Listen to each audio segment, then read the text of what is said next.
नमस्कार, स्वागत है आपका मुनाफे की मंडी में, जहां हम आपको कमोडिटी मार्केट की तमाम बड़ी खबरें और आपको ट्रेडिंग कॉल्स भी देते हैं। आज हमारे साथ 3 मेहमान हैं जो आपको मदद करने वाले हैं। कमोडिटी मार्केट में आपको कैसे ट्रेड करना है ये आपको गाइड करेंगे। वंदना भारती हैं एसएमसी ग्लोबल से, दिनेश सोमानी हैं प्रो इंटेलीट्रेड सर्विसेज से, और धर्मेश भाटिया हैं एमिरेट्स एनवीडी से। आप तीनों मेहमानों का बहुत बहुत शुक्रिया। शुरुआत कर लेते हैं कच्चे तेल से। कच्चे तेल को लेकर गोल्डमैन सैक्स की रिपोर्ट भी आई है, जहां उन्होंने टारगेट को $5 कम किया है। दूसरी तरफ जिस तरह से डिमांड को लेकर उनको चिंता है, इस वजह से उन्होंने लक्ष्य को कम किया है। हालांकि अभी सप्लाई को लेकर जो डिस्टरबेंस है उससे सपोर्ट भी मिल रहा है, लेकिन कल भाव 2% गिर गए थे। आज क्या होगा और आगे क्या होगा, इस पर बातचीत करते हैं। धर्मेश जी, आप बताइए क्या लग रहा है, क्रूड की चाल किस तरह दिख रही है आपको? देखिए, कच्चे तेल की बात करें तो इनफैक्ट मैं मेरे साथ सारे प्रेक्षक भी यही देख रहे हैं कि ये शो पे मैं कंटिन्यूसली कह रहा हूँ कि आगे के सारे महीने बैकवर्डेशन में चल रहे हैं। तो जो भी स्पाइक आता है वो मंदी का ही स्पाइक होगा, क्योंकि अगर आप देखिए तो दिसंबर 2025 के कॉन्ट्रैक्ट ऑलमोस्ट $68-67 पे चल रहे हैं, जबकि करंट मंथ ऑलमोस्ट 77-78। तो $10 का स्प्रेड यानी ऑलमोस्ट 50 सेंट्स का जो रोल ओवर कॉस्ट है वो टिकेगा नहीं। और यही हुआ मार्केट में, जो जियो पॉलिटिकल टेंशन के कारण मार्केट आर्टिफिशियली स्पाइक हो रहा था, प्लस ओपेक अपना प्रोडक्शन कट करके प्राइस को ऊपर ला रहे थे। अब क्या हो रहा है कि अभी इलेक्शन भी है नवंबर में, कोई नहीं चाहता कि इन्फ्लेशन हाई हो, इंटरेस्ट रेट घटे। अगर इन्फ्लेशन बढ़ता है तो इंटरेस्ट रेट नहीं घटेगा।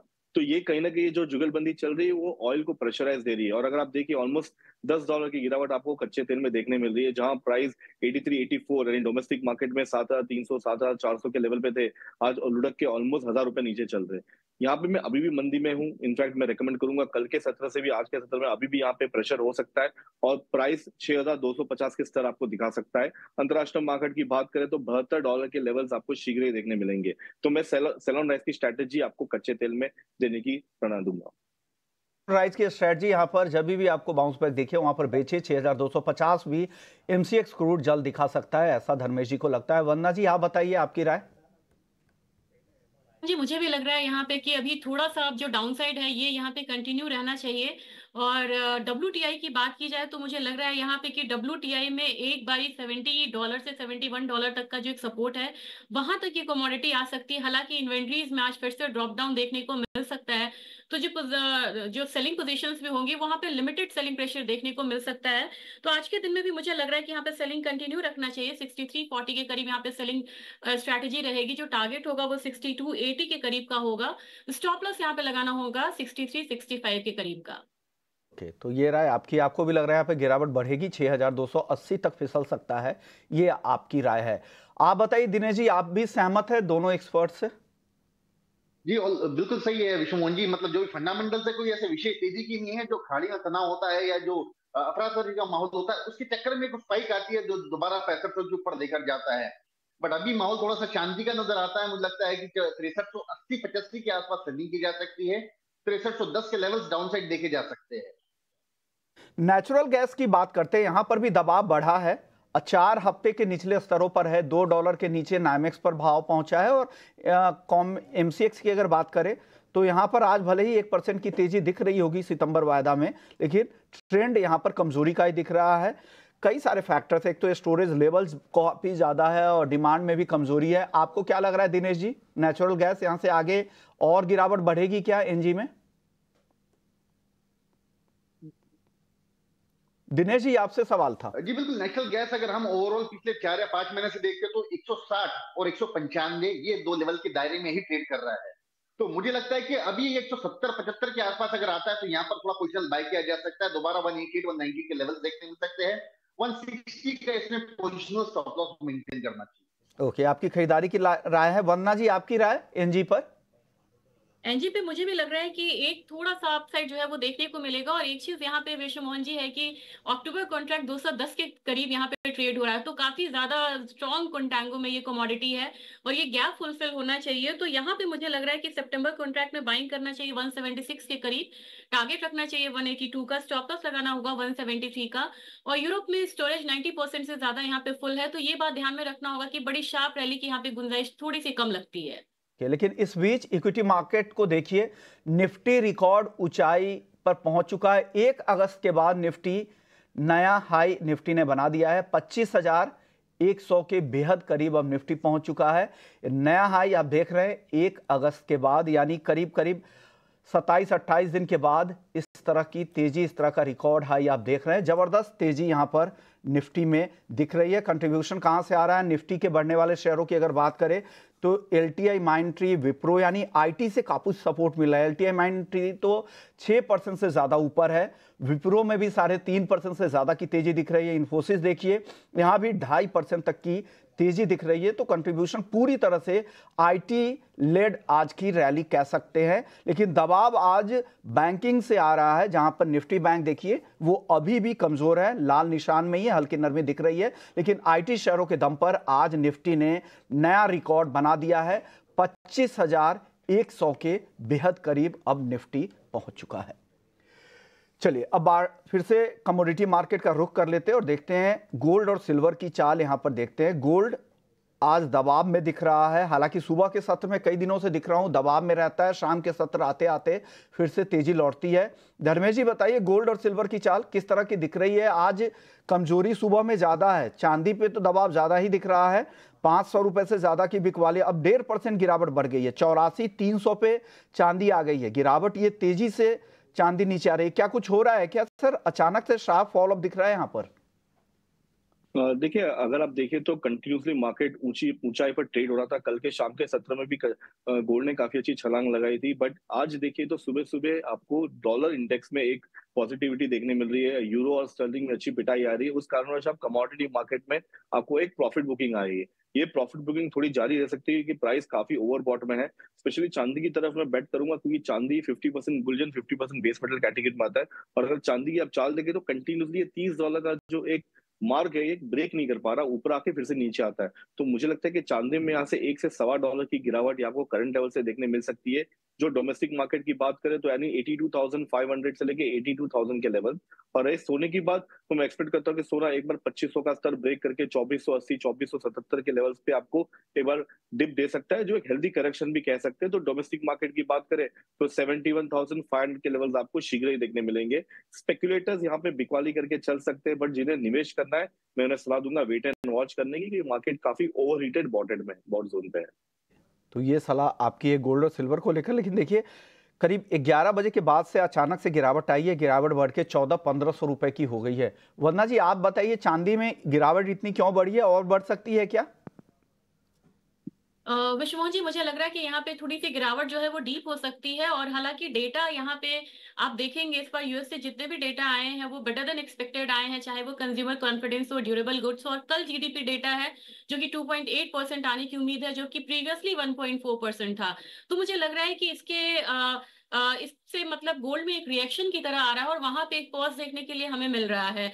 और साथ में डॉलर इंडेक्स में बड़ी गिरावट आई थी पिछले हफ्ते, तो वहां से एक बाउंस देखने को मिल रहा है। हालांकि बाउंस बहुत शार्प नहीं है। तो मुझे लग रहा है कि गोल्ड की फॉल की वजह से यहाँ पे सिल्वर में भी एक फॉल देखने को मिल रहा है। रिस्कियर एसेट का होने का इससे फायदा नहीं मिल रहा है। तो चांदी में मुझे लग रहा है कि 85,150 के करीब यहाँ पे सेलिंग करना चाहिए। 84,700 का टारगेट रखना होगा, स्टॉप लॉस लगाना होगा 85,350 का। ओवरऑल मुझे पोजिशनली भी यहाँ पे विश्व मोहन जी लग रहा है कि चांदी को एक बार 84,400 के करीब यहाँ पे जाना चाहिए नीचे की तरफ। लेकिन वो 84,400 के नीचे ऑलरेडी चांदी आ चुकी है वंदना जी, और आपके टारगेट भी अचीव हो चुके हैं सेल कॉल में। अब ये आ चुका है 84,300 के आसपास, और आप टारगेट नीचे की तरफ रिवाइज करेंगी या हो गया? हम हाँ जी, मैं यहाँ पे रिवाइज करूंगी। मुझे लग रहा है कि कल एक डेटा भी आना है। मैं यहाँ पे थोड़ा सा यहाँ पे करीब करीब मैं यहाँ पे 83,800 के करीब जाना चाहूंगी। और वहां से मुझे लग रहा है कि वहां से सेलिंग कॉल में जो भी है उन्हें यहाँ पे निकलना होगा, क्योंकि चांदी में जब बाउंस आता है तो वो भी बहुत शार्प होता है। तो थोड़ा सा मैं यहाँ पे एक्सटेंड करना चाहूंगी, करीब करीब 83,200 के करीब। 200 तक के टारगेट दे रही हैं वंदना जी। ये सलाह है चांदी को लेकर। आप बताइए दिनेश जी, गोल्ड सिल्वर पर आपकी राय? विश्वमन जी, गोल्ड मुझे जो है सिल्वर के मुकाबले थोड़ा सा ज्यादा स्ट्रॉन्ग नजर आता है। और आई थिंक अराउंड 71,800 ये एक बाइंग का लेवल बन सकता है। यहाँ पर जो मौजूदा स्तर है करंट लेवल पर भी बाय कर सकते हैं। हम ये बार बार देखते हैं कि रात के सत्र में जो गोल्ड तेज हो जाता है और ओपनिंग में दोबारा एक गैप डाउन होकर नीचे ओपन होता है। तो आज भी लगभग ऐसा ही हुआ। तो 71,800 के आसपास बाय किया जा सकता है। 72,150, 72,450 के टारगेट 2 या 4 दिनों में हम देखने मिल सकते हैं। और 71,600 की नीति का स्टॉप लॉस मेंटेन किया जा सकता है। सिल्वर मुझे पहले सेलिंग लग रही थी, लेकिन जो कॉल दिया उस तक टारगेट ऑलरेडी आ चुका था। अब मुझे लगता है कि जो दिसंबर की कॉन्ट्रैक्ट है वो 86,900 के आसपास बाय किया जा सकता है। दोबारा 87,800 के टारगेट और 86,250 का स्टॉप लॉस मेंटेन किया जा सकता है। ओके, यानी आप दिसंबर में बाइंग की सलाह दे रहे हैं, लेकिन सर लेवल जो आपने दिए वो लेवल के आसपास अब चांदी आ चुकी है, क्या करंट लेवल पे अभी खरीद ले? 86,880 पे है दिसंबर का कॉन्ट्रैक्ट, दिनेश जी। जी बिल्कुल विष्णु मोहन जी, करंट लेवल आ चुकी है 86,900। मुझे लगता है इस लेवल पर बाय करके 86,450 का इसमें स्टॉप लॉस मेंटेन किया जा सकता है। और ये जो कॉल है आपको स्क्रीन पे जो दिख रहा है दिनेश जी का कॉल, ये अगले कॉन्ट्रैक्ट के लिए दिसंबर वायदा का कॉल है, जहां पर खरीदने की सलाह दिनेश जी की तरफ से आ रही है। 4% की गिरावट दिखी थी, लेकिन अब कुछ समय पहले ये 6% भी टूट गया था और 13,000 के नीचे भी भाव था। तो लगातार यहाँ पर गिरावट का ट्रेंड है। बुआई का रकबा कहा जा रहा कि 35% बढ़ने की खबर है, और साथ ही एक्सपोर्ट डिमांड बिल्कुल नहीं है, और जो भी आवक आ रहे हैं महाराष्ट्र में उसके लिए लिवाल भी नहीं है। कल भी कई सारे ग्राउंड के एक्सपर्ट से बातचीत हो रही थी। आज हमारे साथ जयप्रकाश लड्ढा हैं जेपी स्पाइसेस से, उनसे बातचीत करेंगे। उससे पहले सुमानी जी आपकी राय लेंगे, आप भी हल्दी को काफी क्लोजली ट्रैक करते हैं, क्या हो रहा है सर, हल्दी इतना क्यों गिर रहा है? जी बिल्कुल विष्णु मोहन जी, हल्दी 12,000 के लेवल से शुरू होकर बीसीआर 400 के लेवल गए थे। ऑलमोस्ट 8,000 रुपए की तेजी उसमें आई थी।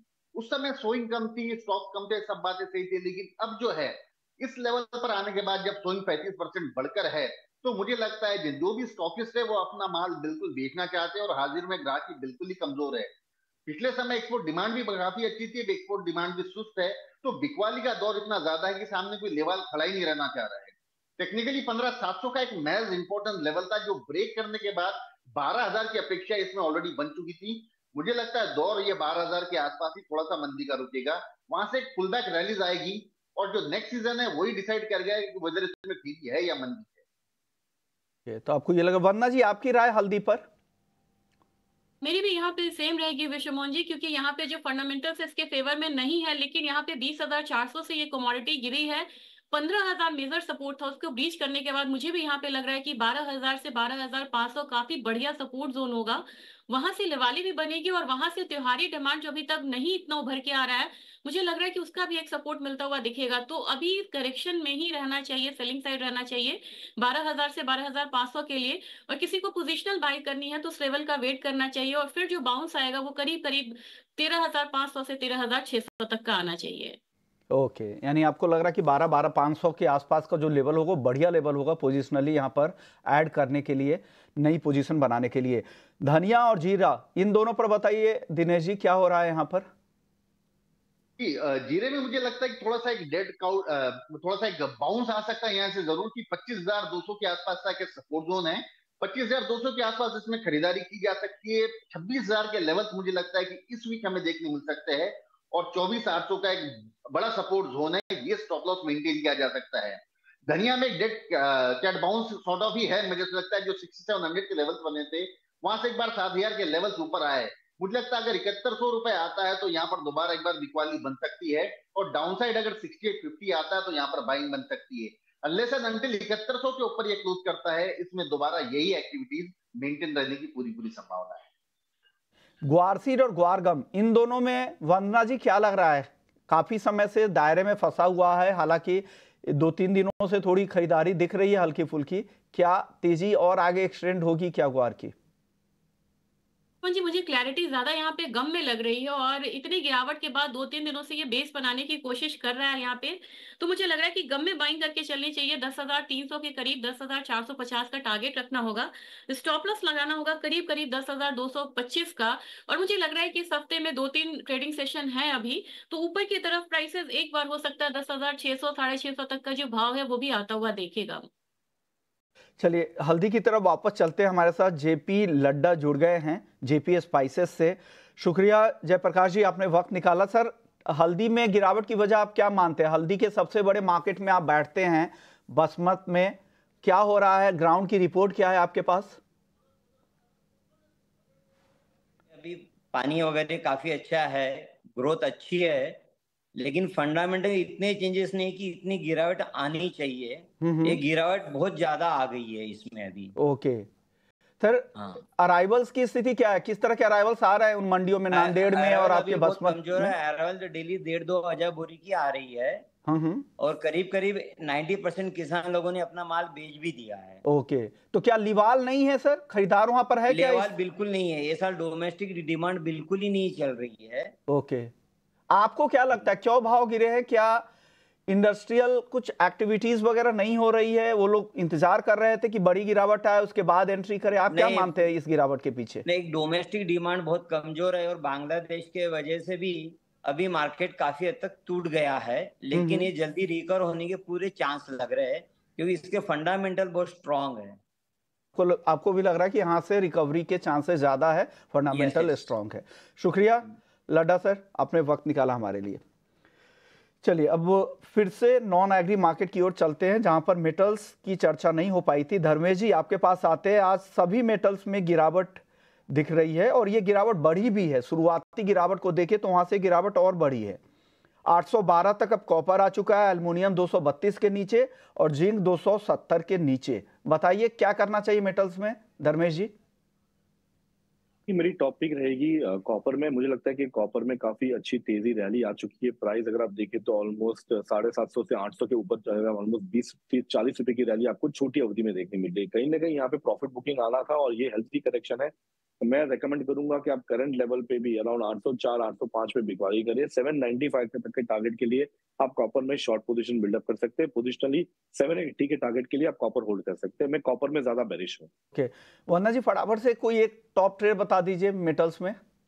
गिरावट आ रही है लेकिन कल डेटा यहाँ पे अच्छा है। मैं कहूंगी यहाँ पे कि अगर 812 से ऊपर आता है तो ही यहाँ पे बाइंग करें। 820 का टारगेट रखिए। स्टॉप लॉस यहाँ पे लगाना होगा 809 रुपए के करीब का।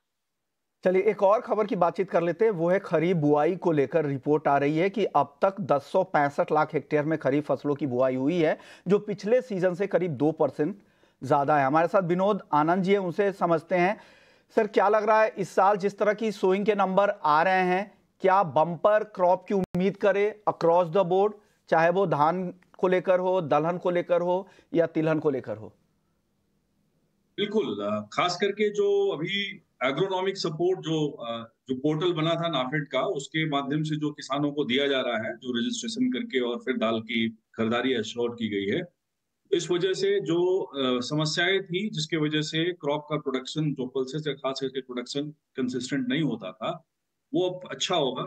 नेशनल सीड कॉर्पोरेशन ने भी जो किसानों को बीज दिए हैं वो काफी अच्छे बीज हैं और जो क्लस्टर डेवलप करना था जिस प्रकार से, जैसे सरकार की जो कोऑपरेटिव इकोनॉमिक फ्रेमवर्क के तहत नीति थी, उस नीति के तहत ये दलहन की खेती लगी है। पहले जैसा नहीं था कि जब बस वैसे लग गया हो। तो प्रोडक्शन तो ज्यादा होगा ही और मार्केटिंग एश्योर होने की वजह से भविष्य में भी जो दलहन की फसल और इन चीजों से जो किसान जुड़ेंगे उसका बाजार को भी फायदा मिलेगा और किसानों को और देश को तो मिलेगा ही। क्या लग रहा है विनोद जी आपको, क्या इस बार दलहन की चिंता खत्म हो जाएगी? 2-3 सालों से जो दिक्कत चल रही थी अरहर को लेकर, इस बार तो सुइंग के नंबर काफी अच्छे हैं, तो क्या इस बार चिंता खत्म होने वाली है? और अरहर की महंगाई ही ज्यादा है, बाकी तो चलिए कंट्रोल में है, चने के दाम बढ़ रहे हैं, लेकिन अरहर को लेकर क्या इस बार चिंता खत्म हो सकती है क्या? देखिए, बाजार में अरहर के दाल की बाकी दलहन और तिलहन के भाव की का जो कैलकुलेशन होता है, उसके कई फोर्सेज हैं। वो सिर्फ हमारे यहाँ प्रोडक्शन के आधार पे नहीं होता है, उसके मोजाम्बिक की भी लॉबी है और उसके बाद फिर कनाडा की भी लॉबी है। तो जो एक्सपोर्टर्स की लॉबी है, एक्सपोर्ट इम्पोर्टर की जो ट्रेडर्स की लॉबी है, उसके तहत वो ऊपर नीचे भाव होता है। प्रोडक्शन हमारा इस बार स्टेबल से भी ज्यादा अच्छा होगा और एग्रोनॉमिक सपोर्ट अच्छा है, तो उस पैरामीटर के तहत तो हमें कोई दिक्कत नहीं आएगी। लेकिन जो जियो इकोनॉमिक और जियो पोलिटिकल चेंजेस अभी अब देखने में आ रहा है और जिस प्रकार से चीजें बदली है, उसमें भी इंडिया का जो हम जो पल्सेस पे ड्यूटी कम कर देते थे जब प्रोडक्शन होता था, तो ये सारा काम हम इस बार नहीं करेंगे और इस वजह से जो हमारा मार्केट है वो स्टेबल होगा, जिसका सीधा सीधा फायदा कंज्यूमर्स को भी मिलेगा और जो यहाँ भारत के व्यापारी हैं खास करके और जहाँ जो ट्रेडिंग होती है उनको भी मिलेगा। बिल्कुल, यानी उम्मीद करें कि थोड़ी इंपोर्ट पर भी निर्भरता इस बार कम हो, क्योंकि बुआई इस बार बेहतर दिख रहे हैं सामान्य के मुकाबले। सर और बाकी तिलहन की अगर बात करें तो तिलहन के हालांकि नंबर्स बहुत ज़्यादा नहीं दिख रहे हैं, सोइंग के नंबर अगर आप देखें तो, लेकिन उत्पादन को लेकर क्या लग रहा है? क्योंकि यहाँ पर एक तरफ सोयाबीन के दाम जिस तरह से तेजी से नीचे आए, एमएसपी के काफ़ी नीचे आ चुके हैं, जो अगले सीजन के लिए जो एमएसपी का अनाउंसमेंट हुआ है, क्या वक्त आ गया है कि इंपोर्ट ड्यूटी को बढ़ाना चाहिए और किसानों को बेहतर भाव देने पर फोकस करना चाहिए? देखिए, सोयाबीन एक ऐसा कमोडिटी है जिसके पीछे कई गणित हैं, और सबसे प्रमुख गणित यह है कि उस पे फिलहाल जो एक ट्रेडिंग जो बैन है उसको लेकर के काफी पुल्स एंड प्रेशर्स बना हुआ है।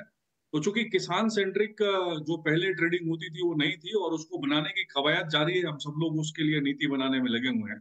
तो ऐसा कुछ होगा नहीं उस हिसाब से।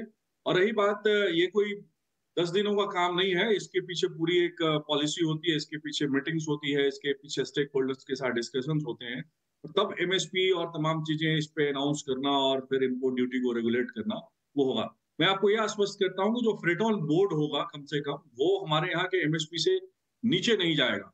तो ये आश्वासन मैं आपको अपनी कमेटी की तरफ से दे सकता हूँ, और उम्मीद भी इस तरह की इसका खबरें भी आ रही है, मोटी किसानों को मिलेगा। जी जी, और इस तरह की खबरें भी आ रही कि एग्रीकल्चर मिनिस्ट्री ने और फूड मिनिस्ट्री ने इस तरह के उन्होंने ये भी दिए, सुझाव भी दिए हैं कि अब वक्त आ चुका है कि अब खाने के तेल पर इंपोर्ट ड्यूटी को बढ़ाया जाए ताकि घरेलू उत्पादन को बढ़ावा मिले। शुक्रिया विनोद जी, आपने वक्त निकाला हमारे लिए।